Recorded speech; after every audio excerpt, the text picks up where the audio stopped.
ছোটবেলা থেকে শুনে আসছি দুষ্ট গরুর চেয়ে শূন্য গোয়াল ভালো।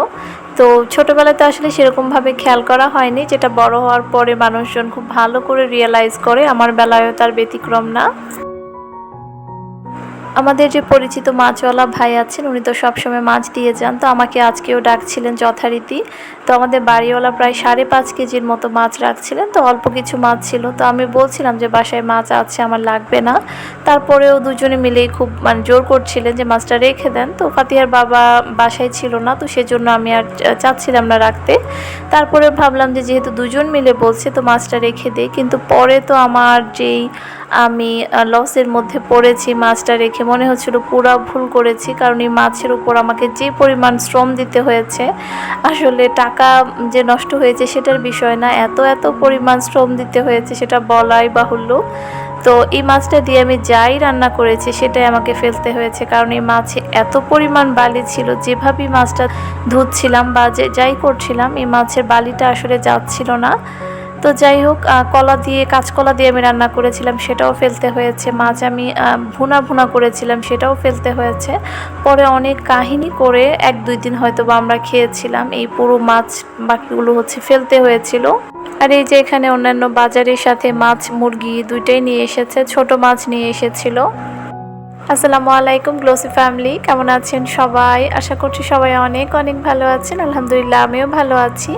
কাছে বা দূরে, দেশ এবং দেশের বাইরে যে যেখান থেকে আজকে আমার ব্লগ দেখছেন, সিম্পলিফাইড উইথ গ্লোসি ফ্যামিলিতে আপনাদের আরও একবার স্বাগত জানাচ্ছি। শুরুতেই আমার প্রিয় আপু এবং আন্টিদের ছোট্ট একটা রিকোয়েস্ট করে নিচ্ছি, প্লিজ আমার ভিডিওটাতে একটা লাইক দিয়ে পুরো ভিডিওটা দেখবেন। আশা করছি পুরো ভিডিওটা দেখার পরে হয়তোবা ভিডিওর কোনো না কোনো অংশ আপনাদের কাছে ভালো লাগলেও লাগতে পারে। আর যদি ভালো লেগে যায় তাহলে প্লিজ আমার চ্যানেলটাকে সাবস্ক্রাইব, পাশে থাকা অল অপশনটা ক্লিক করে দিবেন। আর কেউ যদি ফেসবুক থেকে দেখে থাকেন তাহলে প্লিজ আমার ফেসবুক পেজটাকে ফলো করে দিবেন। প্রতি রমাদানের মতো এই রমাদানটাও খুবই এলোমেলো গিয়েছে। যেমন ফাতিহার বাবা ট্রেনিংয়ে চলে গিয়েছিল 15 দিনের জন্য। তো 15 দিনের জন্য ট্রেনিংয়ে চলে গেলে আর এই মাসটা কতটাই থাকে চিন্তা করে দেখেন। তার মাঝে আবার আমরা দেখা যায় যে 27 রমজানের সময় আমরা বাড়ি চলে যাই। তো এই রমাদানটা আমার খুবই খারাপ লেগেছে, খুব কষ্ট লেগেছে। যে ভেবেছিলাম যে এবার শান্তিতে একটু রমাদানটা পার করব, কিন্তু হয়নি। গত কয়েকটা বছরই এরকম হচ্ছিল, কেমন যেন একটু এলোমেলো এলোমেলো যাচ্ছিল। তবে আমার কাছে মনে হয় রমাদানে আমরা যদি খুব ভালোভাবে একটা জায়গায় বসে ইবাদত না করতে পারি, তাহলে সেই রমাদানের ইয়েটাই থাকে না, মজাটা যা সেটা থাকে না। তো যাই হোক, ফাতিহার বাবা যাওয়ার আগে, তো এটা তার 2-1 দিন আগে খুব সম্ভবত, তো আমরা স্বপ্নতে যাচ্ছিলাম, কারণ আমরা ইফতার করাবো চিন্তা করেছি। তো ওর একজন কলিগ আছে, ওনার ফ্যামিলি মেম্বার্সরা আছেন, তারপরে আবার ওর কিছু স্টুডেন্টও আছে, তো ওরাও আসবে। তো সেই জন্য ভাবলাম যে একটু স্বপ্ন থেকে কিছু কেনাকাটা করে নেই। কিছু যেই জিনিসগুলো আছে, যেগুলো মুদি দোকানে বারবার লিস্ট করে করে আনাটা আর একটু কেমন জানি লাগছিল। তো ভাবলাম যেগুলো পরে যদি আবার না যেতে পারি ঈদের আগে, তো ভাবলাম একেবারে কেনাকাটাটা করে ফেলি। আর এই যে ফাতিহা, ওর তো কাজই স্বপ্নতে আসলে একটা সেটা যত যা কিছু আছে সব কিছু নিবে। আর এখানের আউটলেটের অনেক সেলসম্যানই ফাতিহার বাবার স্টুডেন্ট, যার জন্য ও এক্সট্রা বেনিফিট পায়।